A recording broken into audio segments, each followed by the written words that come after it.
like the Antiques Roadshow theme tune just on acid, isn't it? It sounds like Baron Silas Greenback trying to handle the vocal. It's the metals. But is their latest ration out of fashion? It's not rapping though, it's more like the kind of the Pet Shop Boys. Maybe a prog song with swearing in it. Like a good quality tikka masala. ProgcastUK. Hello and welcome to week 6 of your weekly Progcast. This week we're discussing Dark Matter by IQ. But will it be the shimmering brilliance of an intellect akin to Pascal, or the drivel of a dullard like Dizzy Rascal? Sharp and revered like Stephen Hawkins, or clever gone weird like Richard Dawkins? Does it even matter? Sorry. Oh, boom. Find out in this week's Progcast. Wow, that was incredibly intellectual. It's been a long bank holiday weekend. I've kind of run out of puns, but basically... You finally learned about some science, I think.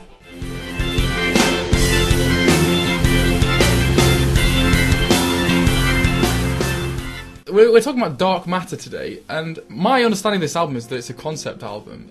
To me, it looks like it's supposed to be a post-apocalyptic album. It's meant to follow a story, as far as I can tell. Okay, I mean, I've listened to the album many times. Do you want to tell me you know what the story is?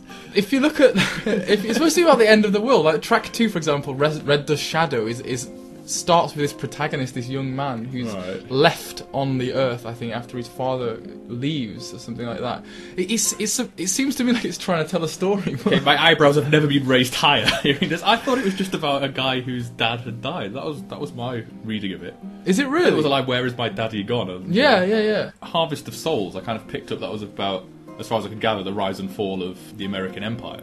Yeah. But other than that, I couldn't tell any kind of concept. Maybe it's just not. And I looked on the internet, and it seems to be sort of a thing what different people differ on. Some people do suggest that it's got some concept to it. But what's the band said? Is it meant to be? Well, that's the thing, because after the first few tracks, where I think possibly you could draw some themes, it just becomes slightly more abstract. I honestly can't tell if there is anything. I think for me, I mean, this is a kind of deeper criticism of the album, is that the lyrics, I find it very hard to actually follow the lyrics on this album. In that I'll be listening and even make a concerted effort to listen to like one or two lines of lyrics, and then a bit, maybe there's an instrumental passage or there's some more lyrics, and then I think back and I can't remember where we're at. I can't remember what the narrative is or what we're describing or what. I put that down to two things. I think the lyrics use quite mundane, forgettable language. A lot of short filler words to kind of link it together, which, fine. But more of a problem is that they don't seem to scan really with you. Like, especially, I went through Sacred Sound, just reading along with it, and they don't seem to scan to fit. So you don't get a uniform kind of vocal melody, and you don't get any memorable lyrics at all.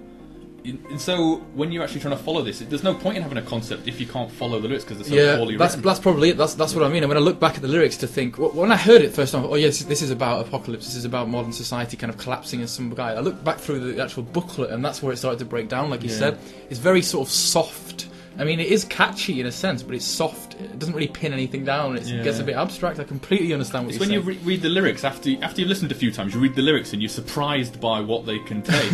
That's not good lyrics. I felt emotional at this melody, and then I look back, but the words aren't emotional, really. Well, that's the thing. It's kind of the opposite of the Roger Waters album we did last week, because the music is very, well, for me at least, I found it very accessible, very understandable and identifiable, what they were trying to get across with their musical mood. But the lyrics just didn't reflect that at all. So, I mean, I guess you could say you don't need the lyrics because the music's kind of moving the mood along.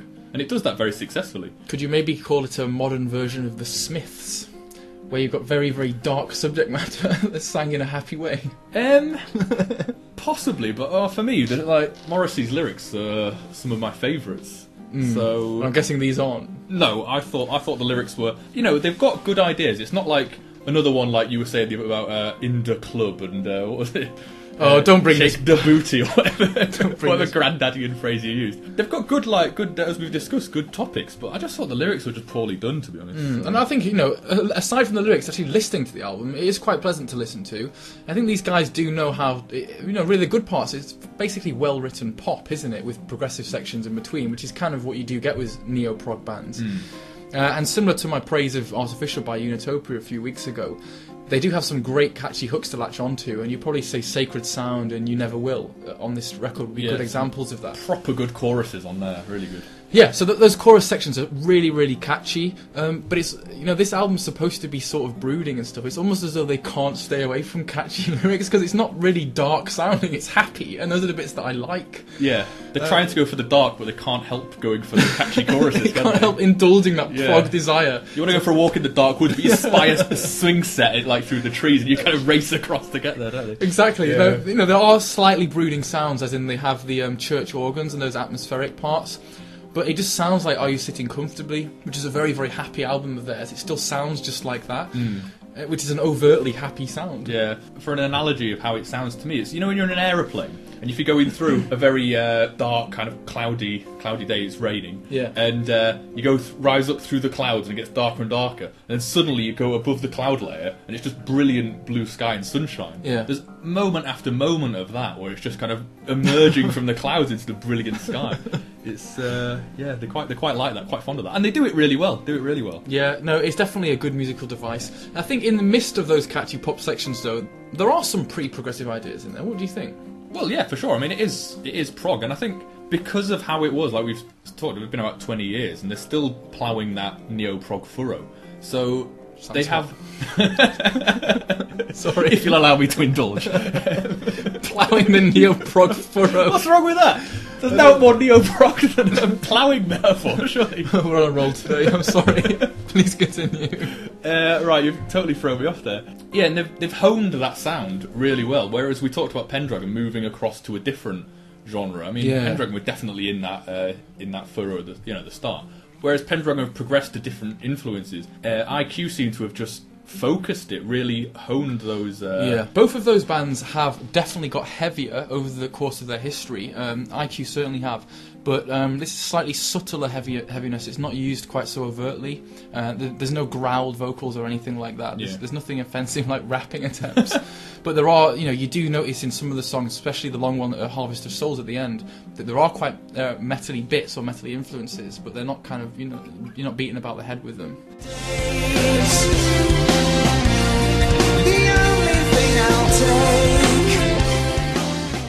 I mean, if I was going to mention some of the highlights musically, I think that the drumming on this album is beautiful. Paul Cook does a fantastic job. It's really crisp. There's some odd syncopated sections. There are some slight odd time signatures. It just sounds great. Definitely on track 3, I noticed the drumming a lot. But on You Never Will, yeah. I'm not sure if that's because the drumming's great or the track's so poor that it requires that.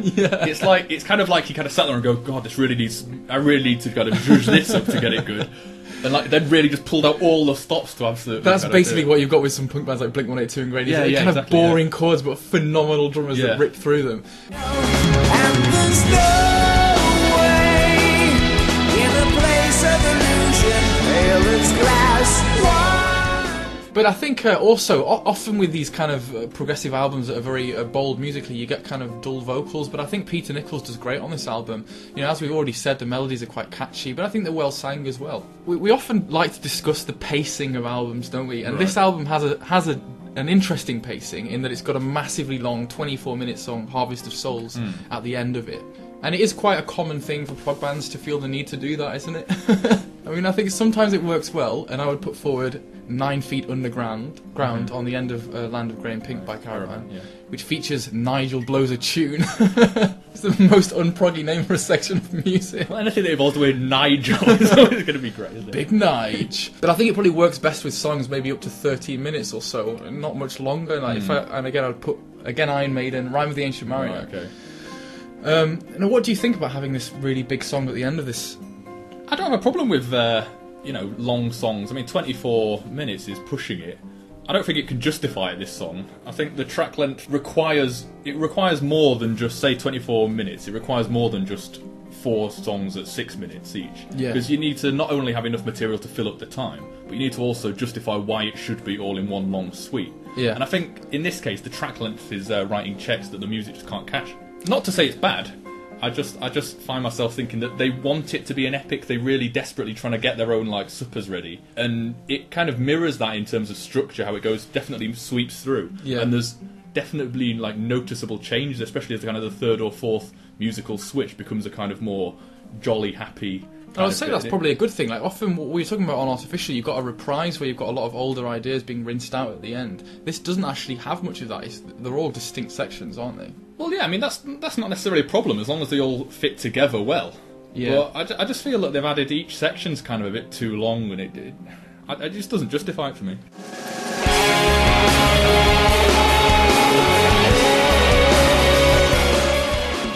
I mean, we have mentioned a little bit about Pendragon, and we've talked about they were a band that progressed quite a lot over the last couple of albums and changed their sound, and we sort of decided that it was brave, not necessarily 100% successful. Yeah. What do you think about IQ sort of sticking to their guns in a way? Well, in a way you could call it playing it safe if you want to be like harsh, but in another way you could say that they're just focusing on what they're doing, they're honing it, and so they don't have that kind of unpredictability, but they also similarly don't have the kind of maybe the stylistic failings that Pendragon had with some unsuccessful experimentation. So I mean that leads to a situation where I think if I was going to send a CD out, maybe like to an alien planet, what prog is or what neo-prog is. An alien planet would be a very prog choice of place exactly. to display. That is a prog concept album in its own there.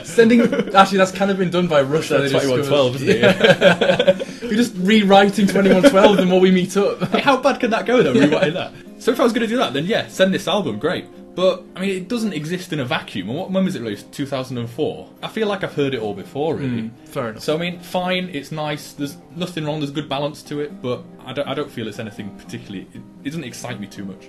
Yeah, fair enough. I'll probably mirror some of those thoughts. It is a pleasant album to listen to, doesn't really push the boundaries much. Thanks a lot for listening, guys. This has been Ben and Ali, Progcast Episode 6. Take care. I'd say they do what they do, and they do it well. But what they do... No, that's just going too far. We can cut that. That's shit. You said do about 5 times. They do. They say it isn't like it is, but they do.